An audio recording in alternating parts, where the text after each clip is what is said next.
বারবার ভারত থেকে সাধারণ মানুষকে জোরপূর্বক বাংলাদেশে পাঠাচ্ছে বিএসএফ।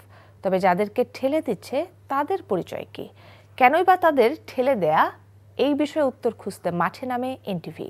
বিভিন্ন তথ্য অনুসন্ধানের পর বেরিয়ে আসে থলের বিড়াল। বিজিবি বলছে, কোনো বাংলাদেশি অবৈধভাবে ভারতে থাকলে তাকে সসম্মানে দেশে ফিরিয়ে নেওয়া হবে, কিন্তু কোনো ভারতীয়কে এদেশে ঢুকতে দেওয়া হবে না। ইমরুল কায়েসের ডেস্ক রিপোর্ট। ছাপা মারছে, এসপি করে ছাপা মারছে, মারে কয় তুই বাংলাদেশি, তারও বেড়া তল দিয়ে তো আইসো না, কই আমাকে মানে জোরসি মানে লইছে। আমরা এই জায়গা জীবন দিকে আমার জায়গা চিনি না, বাংলাদেশের নাগরিক না আমার ঘরে যাইতে চাই। তাহের আলী বয়স 55, তার আছে ভারতীয় পরিচয়পত্র, আছে বৈধ নাগরিকত্ব, অথচ এসবের তোয়াক্কা না করে বাংলাদেশি সাজিয়ে রাতের আধারে বাংলাদেশের ভূখণ্ডের দিকে ঠেলে দিয়েছে ভারত। এটি সম্প্রতি লালমনিরহাট সীমান্তে ঘটে যাওয়া ঘটনা। সেদিন এই তাহের আলীর মতো আরও 58 ভারতীয় নাগরিককে বিএসএফ এপারে জোর করে পাঠানোর চেষ্টা করে। 1963 মধ্যে জন্ম, আমি পাসেঞ্জার আসামের, ইন্ডিয়ার, আই কার্ড আছে, পান কার্ড আছে। আমরা আসামের লোক পাড়ায় দিছে বাংলাদেশের, তখন বাংলাদেশের বাড়ি, তখন এগুলি কথা কইয়া হয় আমরা বাংলাদেশে পাড়ায়।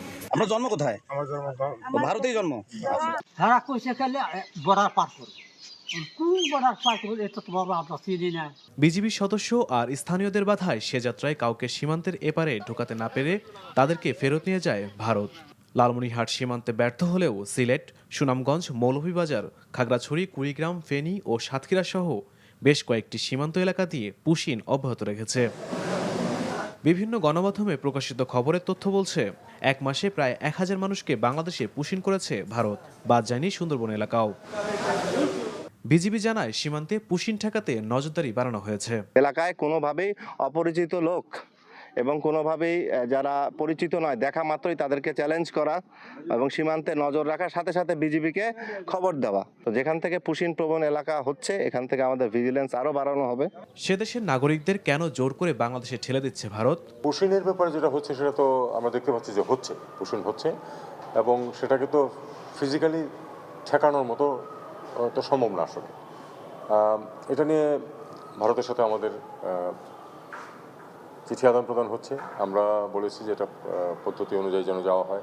পুশিন ঠেকাতে সীমান্তে কঠোর নিরাপত্তার পাশাপাশি পররাষ্ট্রনীতি অনুযায়ী ব্যবস্থা নেওয়া হবে, এমনটাই প্রত্যাশা ভুক্তভোগী মানুষের। Imrul Kayes, NTV news desk. এই ঈদে জামা জুতো অ্যাক্সেসরিজের ডিসকাউন্ট।